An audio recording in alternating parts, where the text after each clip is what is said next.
Unveiling the Hidden Symbols of Revelation. Part 1. The Introduction. Sowing the Seeds of Mystery. Welcome, seekers of truth, to Bible by Candlelight. Tonight, as the flickering flame casts long shadows upon ancient texts, we embark on a journey into the heart of one of Scripture's most enigmatic books, Revelation. A tapestry woven with beasts and angels, trumpets and bowls, a city descending from the heavens and a dragon cast into the abyss. It is a book that has captivated, confounded, and inspired generations. But beyond the often frightening imagery, what are these symbols truly whispering to us? Are they merely a terrifying prophecy of a distant future? Or do they hold profound, timeless truths about the nature of good and evil, the unfolding of divine justice, and the ultimate triumph of light?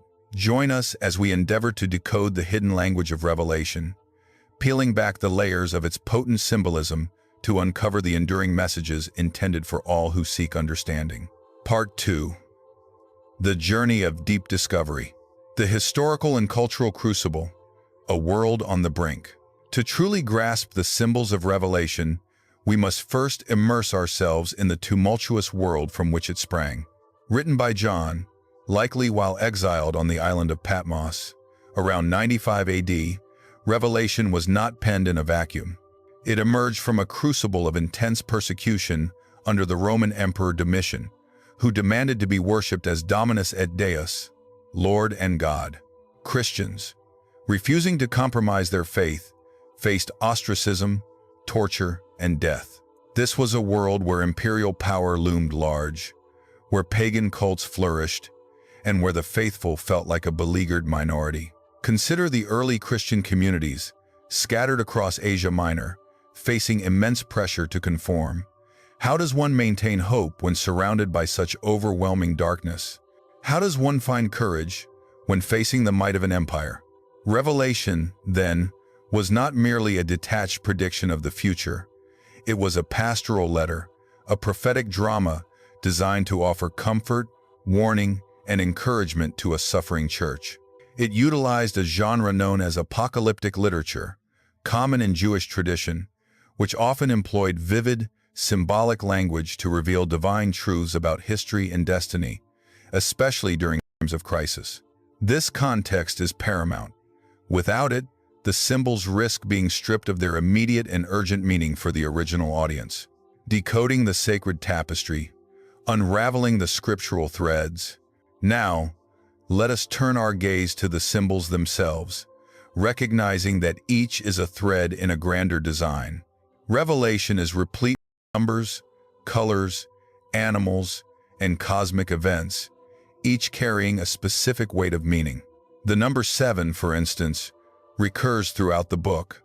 7 churches, 7 seals, 7 trumpets, 7 bowls. In biblical numerology, 7 often signifies completeness or perfection, indicating the full scope of God's plan and judgment.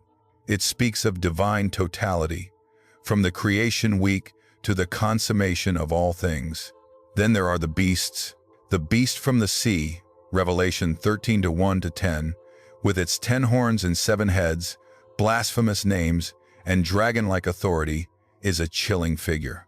Interpreters often connect this beast to the Roman Empire, a formidable political power that demanded worship and persecuted God's people. The 7 heads could represent the 7 hills of Rome or a succession of emperors, while the 10 horns might signify the fullness of its oppressive power. This beast, a parody of God's creation, embodies the anti-Christian forces throughout history. And what of the mark of the beast, Revelation 13:16-18, the infamous 666? While often sensationalized, many scholars see this as a symbolic representation of allegiance to the worldly system that opposes God, a commitment to economic and political power over divine authority. The number itself, 666, is often linked to numerological gematria, perhaps pointing to the Emperor Nero, whose name, when transliterated into Hebrew and assigned numerical values, totals 666. It signifies human imperfection and rebellion, falling short of God's perfect 7. But Revelation also presents powerful counter-symbols of hope. The Lamb, Revelation 5-6, standing as if slain, is Christ himself. He is not a conquering warrior in the worldly sense, but a sacrificial lamb, embodying victorious suffering. His sacrifice is the very foundation of cosmic redemption. His victory is secured not through military might, but through his self-giving love. And what of the woman clothed with the sun, Revelation 12:1-2, crowned with 12 stars, giving birth? This figure is often understood as representing the faithful people of God, Israel and the Church, bringing forth Christ and enduring persecution from the dragon, Satan. She embodies the enduring spiritual lineage that carries God's truth through history. The hidden theological resonance, beyond the apocalypse, beyond the surface narrative of judgment and triumph, Revelation's symbols echo profound theological truths that transcend any single historical period. Firstly, it is a powerful affirmation of God's sovereignty and ultimate control over history. Despite the chaotic imagery of wars, plagues, and persecution, Revelation consistently reinforces the message that God is on the throne. The Lamb ultimately prevails. This provides immense comfort to those who feel overwhelmed by worldly powers. It reminds us that even in the darkest hours, God's plan is unfolding, and justice will ultimately be served. Secondly, Revelation profoundly addresses the nature of evil and its cosmic defeat. The dragon, Satan, is a powerful antagonist, deceiving nations and persecuting the saints. But his ultimate destiny is defeat. Revelation reveals that evil, though potent for a time, is finite and its power will be broken. This offers a powerful counter-narrative to despair, reminding believers that the struggle is real, but the victory is assured. Furthermore, the book unveils the transformative power of faithfulness and martyrdom.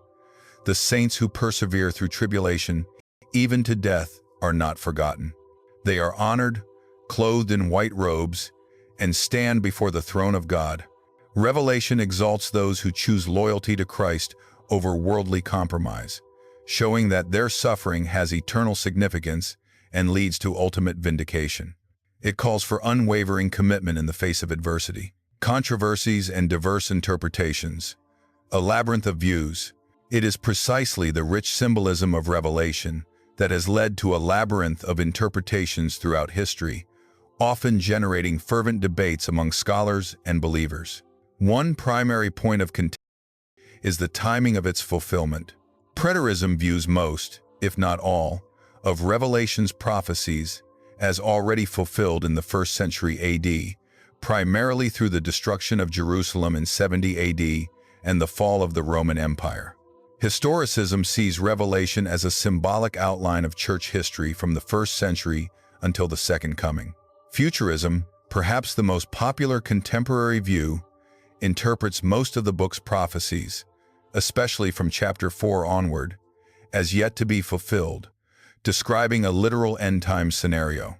And finally, idealism, or spiritualism, views Revelation not as a prophecy of specific historical events, but as a symbolic depiction of the timeless spiritual struggle between good and evil, offering principles for the church throughout all ages.